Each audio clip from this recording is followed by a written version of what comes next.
Alright, look. It's been a while since I've done a Spider-Man video, so let's get into it. First though, gotta put on the mask. Put this on. That's all of it. This is so difficult. Alright, now we get into it. Let's do it. Let's do the video. Let's go. Let's do it! So, it's been a while since I've done a Spider-Man video, but there's been so much speculation online that I decided I wanted to do a video on this, and that is the Tobey Maguire and Andrew Garfield joining with Tom Holland in Spider-Man 3. Let's break it down. First of all, FandomWire has released an article stating that Tobey Maguire and Andrew Garfield are confirmed to return as the web-slinger in Marvel's Sony's Spider-Man 3. Holy shit, this is amazing, right? Well, let's talk about it. First off, what would it take for Garfield and Maguire to come back? Garfield has dressed up as Spidey as a joke on SNL before, and has even talked about it how he was a kid wearing the Spidey costume for Halloween. I don't think Garfield coming back would be such a huge problem. Maguire, on the other hand, might be a bigger problem. But before I explain further, let me just say Maguire is my favorite Spider-Man. I have a freaking poster of Spider-Man 2 right behind me. But I will say I have seen things online where Tobey has been difficult to work with alongside other actors. He's also been in more of the gambling scene as well as producing his own projects behind the camera and less in front of it. Granted, I don't know what Garfield has going on, but it's more likely that he would be able to make the schedule work over Tobey. The only thing that could stop this from happening at this point would be scheduling and or money. At any rate, let's move on. FandomWire has released this video. The guy that made the video claims up and down that this is true and that he has the biggest scoop of all time. Everyone's freaking out, fan art all over Reddit, and it's amazing. So let's dive into some more facts. Right around before this stuff was getting confirmed, we had the Jamie Foxx announcement that he was coming to Spider-Man 3. Everyone's scratching their heads, including myself. First, we've been told that it's not the same Electro, that it's a different version of the character. Well, okay. So it's Electro, but a different version. No coincidence that he played Electro in the TASM 2. A week after that announcement, Benedict Cumberbatch gets announced joining Spider-Man 3 as Doctor Strange. This is where things start to get interesting. Let's take a look at the MCU timeline. First, we have WandaVision that is on track to release this year in December of 2020. I don't know much about this series, but what I do know is that Wanda is probably going to end up altering the multiverse because she's going to go crazy from losing Vision. We do also know that she's going to be in Doctor Strange 2, but that was confirmed a long time ago.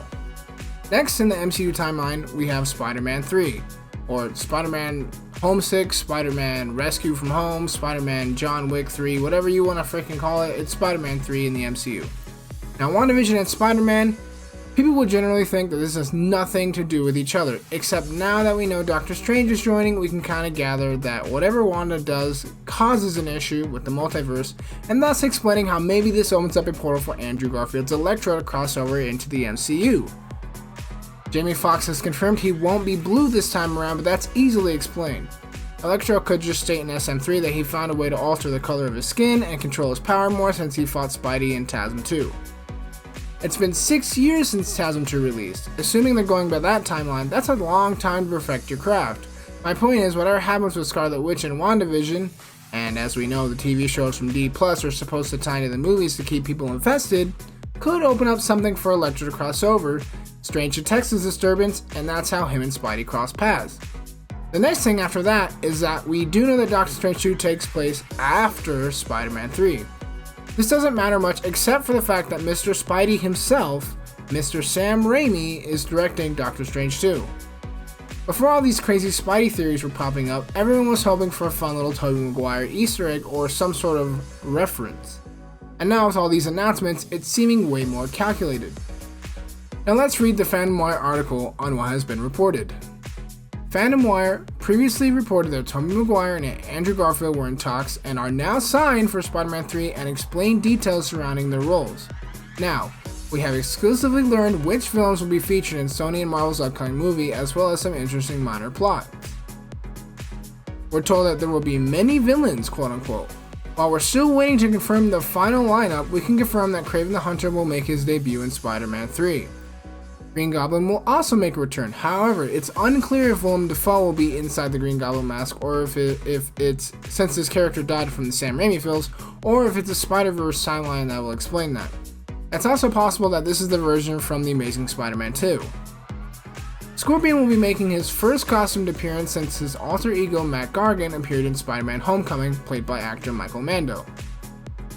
It's currently unclear whether Michael Keaton's Vulture or Jake Gyllenhaal's Mysterio will be returning for Spider-Man 3. There's also been much fan speculation on Venom's possible involvement, but we've been unable to confirm this yet. As implied at the end of Spider-Man Far From Home, Nick Fury's new galactic version of S.H.I.E.L.D., which the fans from the comics know as S.W.O.R.D., will also be involved in the film, which imply the epic galactic repercussions of the Spider-Verse being introduced. But that's not all. Oscorp will finally be making its appearance in the MCU. Many assumed Avengers Tower was purchased by Oscorp, and while we wait to confirm that final piece, we do know Oscorp will be a reality for Spider-Man 3. And I end the quote. This is where this confirmation starts to get stretched a little thin. Goblin, Electro, Kraven, and Scorpion are supposedly going to be in the movie. That's 4 villains! It's not the Sinister Six. Granted, I don't think Tom Spidey can handle these guys on his own without some help, but 4 of these guys does not warrant 3 Spideys. You would think Sony would save the Tobey Andrew Garfield team up for more Spider-Man Endgame-ish events. I think 4 villains is too much, along with 3 different Spider-Men. Now, if they brought back Willem Dafoe, Electro, and then Kraven or Scorpion, I'd be happy with that. Unless Scorpion ends up being a mini-boss for the big 3, this could be a bit more plausible. My other issue with this supposed announcement is that it's just Spider-Man 3. Sony always seems to blow their wad on the 3rd Spider-Man. I don't know why. But Feige's involved. And if Far From Home is any indication, Spider-Man prints money all on his own without all this extra fluff. Maybe Sony is getting greedy, and after FFH making the most money they've ever made with Spidey so far, they want to get even more.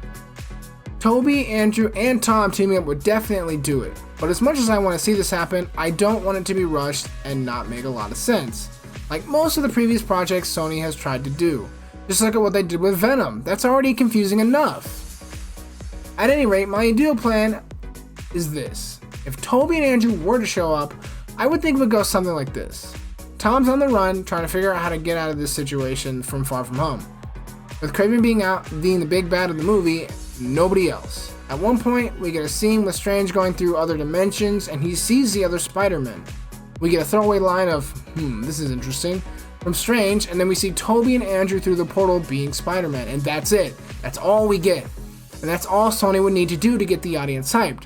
Then, after Tom's crossover with Venom and we're ready for either Spider-Man 4 or 5, then you do the big Spider-Verse team up with either Sinister Six, with or without Venom, or do an Endgame style movie. Anyways, that's all my thoughts on this. Let me know what you think in the comments, what you think would happen. Strong reminder that I too want to see this happen.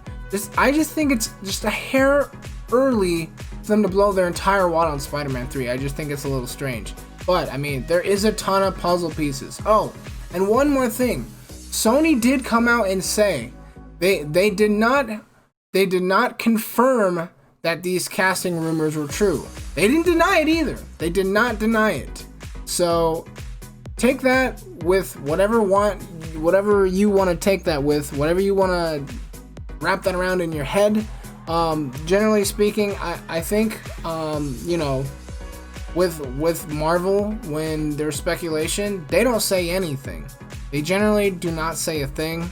So it's really weird that a Sony rep would come out, because by coming out and saying that's not confirmed and you're not denying it, you're almost confirming it, right? But they're never going to come out and actually say that it's confirmed, just because they're not going to announce this big giant team up event, this big giant thing happening for their movie. It's gonna ruin plot details, right? So I don't know if any of this is true. I want it to be true, and part of me doesn't want it to be true. I'll be sad if it's not, just because all this hype that's happening, but I also want it to be done right. I would feel like if they were to do something like this, it's not just some quick Tobey, Andrew step in the scene and they walk off like cameos thing. I want them to fully do this. Whether or not they decide to do that, I don't know. But that's what I would want to be done. I want it to be done right. This is how it should be done. So I guess we'll see. Phantom Wire is betting, their left nut on it that this is true.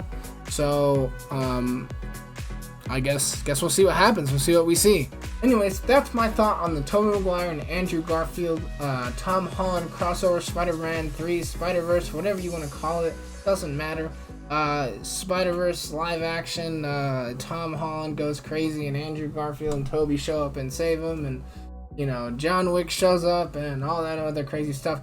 Let me know what you think in the comments, what you think. If you want to see me do more videos like this, let me know in the comments, and also I'd really appreciate it, you know, if you were to give me a like or something. But anyway, also, I'm streaming on Twitch, and I'm also uploading gaming videos, so if you want to see more of that, there's also more of that too. But anyway, let me know what you think, and I'll see you guys in the next video. Later. Stupid. Oh my god. Oh, get off. Oh. Ugh. Ooh.